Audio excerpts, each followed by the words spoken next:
Hi, I'm Lorenzo Hogan's II, and today the video topic will be sex and the numbers. Today I want to extend to you viewers a couple of ideas about sex and a few statistics, a statistic or two about how frequent we actually may have sex, and the numbers might surprise you. So, okay. I'll start off with a paramedic story or two, because sometimes in the myriad of calls you run into those funny calls that involve sex or some type of sexual situation, and I'm going to stem from those stories into what I want to talk about as far as the numbers side. First off, actually this call came in a couple of years ago. It was a, I'd say an older couple. They were about 50, early 50s, and so we respond, and what we get on the dispatch notes is dizziness and confusion. Female patient cannot remember what happened. Female patient cannot remember anything. And so we get up to the top of the high-rise condominium that we were responding to, and we find an older couple. Like I said, they were in the ages of around 50, and there was a nice young gentleman and a nice young lady up there sitting on the couch, and she had a coffee mug in her hand, sipping it slowly, looking around, very nervously. And so I go up, I introduce myself. Hi, my name's Lorenzo. I'm one of the paramedics that will be helping you out today. Can you tell me what's going on and what kind of symptoms you're experiencing? I can't remember anything. I'm scared. Well, what were you doing when this confusion started? Has this ever happened to you before? No, this has never happened to me before. It's never happened.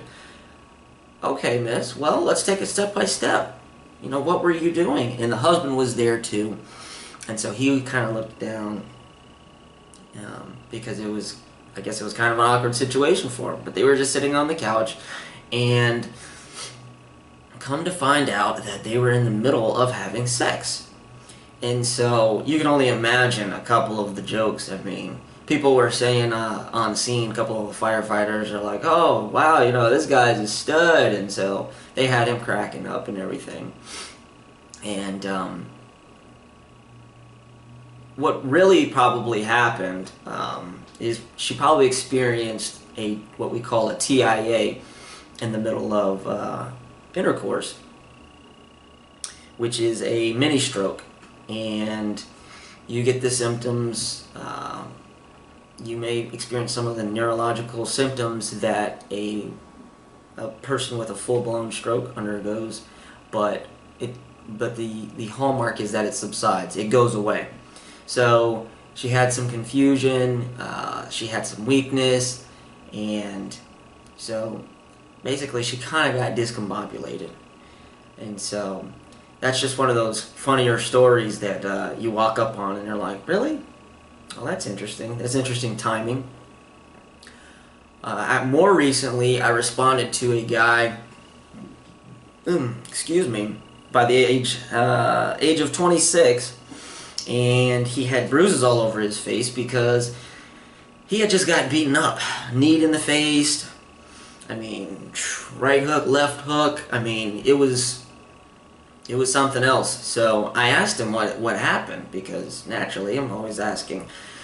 The thing about paramedicine is that you end up being a private investigator, because you have to do the fact-finding of injuries, of illnesses, and a lot of times there's more than what meets the eye than just, okay, this guy has a fever, for instance, what's causing that fever? Usually some type of internal infection that you really have to sift through in order to get to the bottom of. And a lot of times it goes as deep as drawing blood and,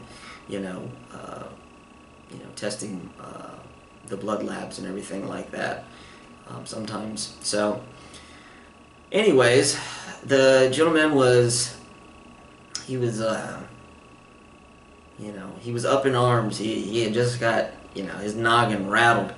And so I asked him what happened, and he says, man, this is over a female, man.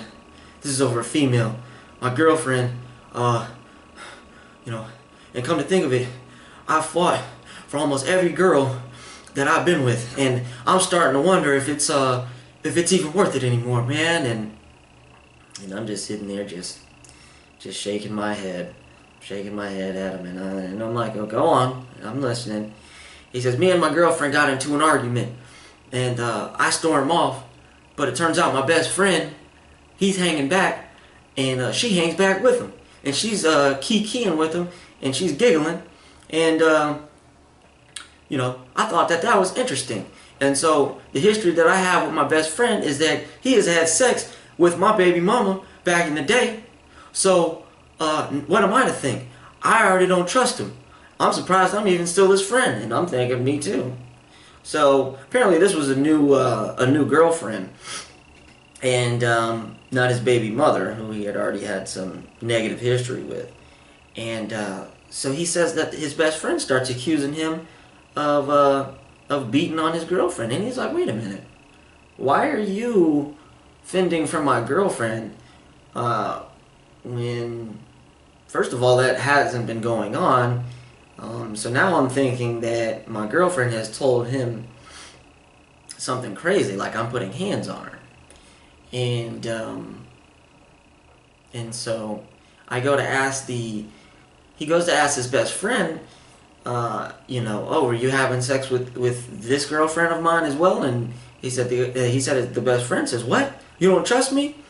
And he just starts going to town on him. He starts throwing left hooks, right hooks, haymakers, and then he ended up getting him on the ground and kneed him on the face. And I asked the guy, I said, well, did you black out? Because that's one of the most important things that we ask with these patients that fall, hit their head. Any time there's a head injury, we want to know if there's a concussion or if there's a period of lost consciousness.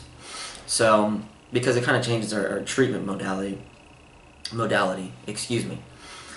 And so going off of this, I felt the need to talk to the young men out there and the young women, because sexual energy is a very, very, very, very, very, very, very, did I say very? Strong energy. And speaking from the man's side, I know that it pulls us and will keep us into a bad situation. And that is not what I want for the young men or the old men out there. And don't think that the older men out there,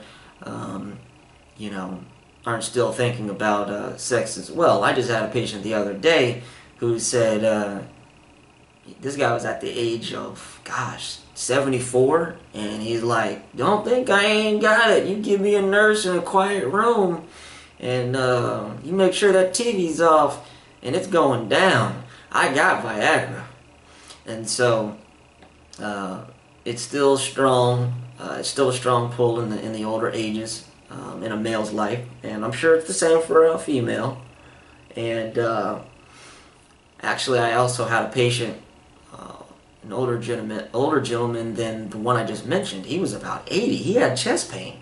This guy had chest pain, and I'm putting on the stickers, the chest leads, and the electrodes to run a 12-lead EKG. That's where we take the electrical picture of your heart. And he says, man, I just have one final wish. And I'll have to filter this a little bit so I'm clean with it. But I said, what's that, sir? He said, man, if I could just have sex one last time, I'll die a happy man. And it took everything that I could to not bust out laughing. Because at the same time, I had to remain my professionalism, and I had to, make sure that I was giving a good standard of care. But I had no choice but to chuckle a little bit, just a little bit, while we were on scene. So, anyways, let me pull out my handy dandy calculator, and you guys can do the same. I don't want you guys to think I'm steering you wrong. And we're gonna run the numbers, and it's just gonna be basic, because we all have the same 24 hours that we have to work with. We all are on the same 24-hour clock, and so I kind of wanted to bring to light what the reality and the statistics, and this is being generous, and you'll know what I mean in a second. Okay, so we've got 24 hours in a day. 24 hours in a day. Let's assume. Excuse me, my nose is very itchy right now. So, anyways, let's assume that you are having sex continually, perpetually, for 1 hour a day, which I know most of you guys ain't doing that. But let's say you're a go-getter, and so is your partner, and what I mean by doing that every day, you're 9 times out of 10, you're probably not that consistent with it, and second of all, you're probably not lasting in a whole hour either. So, but for the sake of math, I will say 1 hour a day. We'll give you 1 hour a day you're having sex out of 24 hours. Now let's divide 1 divided by 24 hours. So that's 1 hour divided by 24 hours. That equals 0.041. In other words, that's 4% of the day you're having sex. Now, let's break that down to 30 minutes. A half an hour a day out of 24 hours. So, we'll slice that one in half. 0.5 divided by 24. So, 0.5 represents the 30 minutes, since we sliced that hour in half, divided by 24 hours. So 0.5 divided by 24. And now you're down to 2%. Now, if you aren't catching on to what I am trying to tell you, it is this. It's not worth it. It's not worth... Now don't get me wrong, sex is a great thing. Sex is a very good thing. It's a great gift from God. And are we supposed to be doing it premaritally? Not exactly. But I will say this. Don't beat yourself up about it, whether you're a male or a female. Everybody's made different. And, we are inherently sexual beings. A lot of us. Not everybody. You do have those individuals out there that aren't sexual. But, with that being said, try to do things the right way. Try to, according to the Bible, it does say, better to get married than to burn with passion. Something of that nature. That's not a direct quote, but that's what the verse is saying. And that was from the Apostle Paul, who said that. So it's better to get married than to burn with passion, because you don't want to be running around out here trying to, go wild and go crazy with it. You've got STDs, you've got feelings that are involved, and a deeper subject is sexual and spiritual, as a matter of fact, soul ties that you create when you bond with somebody like that on a sexual level. And so the Bible talks about your body is a temple and all of that good stuff. So, but on a human level and on a heart-to-heart level, I just want to extend to you the idea of don't beat yourself up if you struggle with that. Like I said, we are inherently this way. We are wired to reproduce, okay? So that's natural. I don't want you to think that you're weird or you're abnormal. And again, people have different libido levels. People have different sex drives. But what I wanted to demonstrate by dividing the 1 hour divided by 24 hours is that only comes out to 4%, fellas.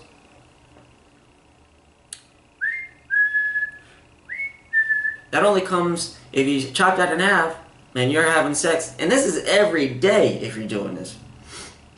30 minutes to an hour on an everyday basis. Total time, you're only spending 2% to 4%. And it's lower if you're having sex less than 30 minutes. And it can be a little bit more if you're having sex every single day for more than an hour. You can, it's obviously a sliding scale. The numbers will work appropriately. But what I want to get across is that, like the patient that I had getting himself, all wound up, and he's getting himself all riled up over some female. Now, emotions get strong, and these things tend to happen. Sometimes it's inevitable. But that brings me to my next point. If the only thing that you're staying in the relationship for is the sex, I just ran the numbers for you. It ain't worth it.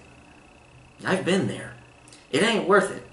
And I don't want you to mess up your life. I don't want you to get in a fight, whether you're a male or a female. And I don't want you to do something that you regret. I mean, I had a buddy die who was going to see about some sex late at night, and it wasn't what he thought it was, and he ended up dying.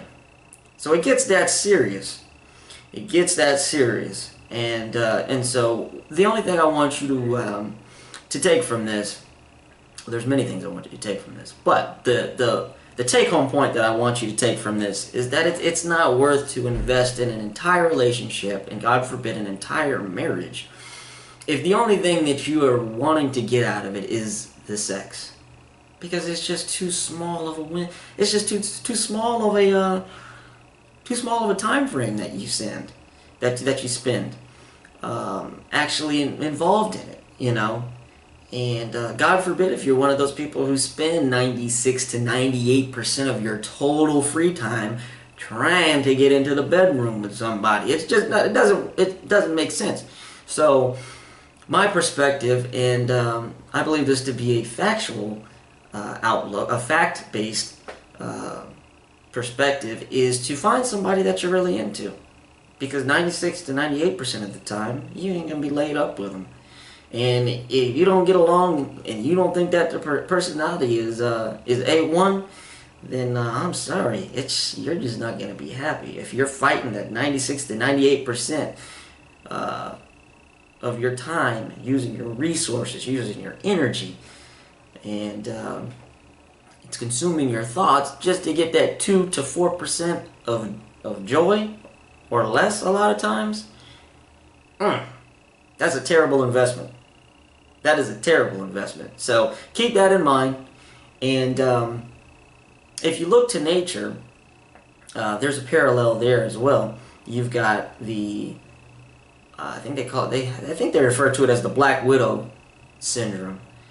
And the Black Widow, she's this big spider, and to the male spider, she's big and beautiful. She's got that big old hump on the back. And man, he does whatever he can to get it, knowing that she's going to turn around and kill him afterwards. So on a nature level, that's how serious it can get. And from the stories that I've told you, you can gather that it's not always that different for males, and in the real world. Now, another example that I've heard. Now you'll have to look this up. I've heard this once or twice. I'm not sure if it's fact. Is that it's the same thing with the scorpions. The female scorpions like to kill their mates after they have sex, and the males are aware of this, or maybe it was the praying mantis. That's another one that I know for sure. The female will kill their mate after intercourse. So, on a human level, females, well, I guess you do have those females that will try to kill you afterwards. But one way or another, people are coming to these same crossroads, which is calamity, destruction, nonsense, shenanigans. All right, and like I said, we are inherently sexual beings. God asks us to keep that at bay by way of marriage, and keep that in a monogamous relationship.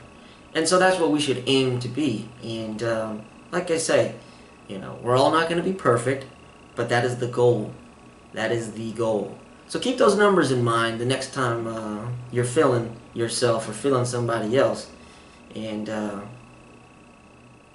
you want to pursue that, because as I've illustrated quite a few times now, when that sex drive gets to going, those hormones get to flowing, rationalization, those lines get blurred, and we make silly decisions. I've been there. I'm sure you've been there. And so just embrace it. Something to think about. And because I don't want to see you end up like my patient who got beat down. And I don't want to see, God forbid, I don't want to see you end up like my buddy who got killed. It's a very serious subject. And so that's my 2 cents on the subject. And if I come up with some more points to add, I will definitely share it with you with a part 2 or another video. So anyways, I am your author and paramedic, Lorenzo Hogans II. You can find my books on Amazon.com. If you enjoy great paramedic stories, you can buy my book. It's called Paramedic: 100 True Tales of a Public Servant. It can be found on Amazon and Kindle download or paperback. And if you are having a spiritual struggle and any kind of relationship issues, I've been there as well. And so that is why I have provided my first book for you to help you out in times of need. And that one is called The Corridor That Lies Between Greatness and Insanity. And that'll teach you how to deal with struggle God's way. That's available on Amazon.com. And also that is on Walmart.com and Barnes & Noble. I'm working on getting my paramedic book on Walmart.com and BarnesandNoble.com as well. And hey, help me out and like the video if you enjoyed it, the content. And don't forget to hit the subscribe button, please. And also, leave some comments in the below. Let's get some discussion going. And, if you have any 2 cents or any experiences, that the viewer can learn from. God bless you and have a great day. I will see you the next time.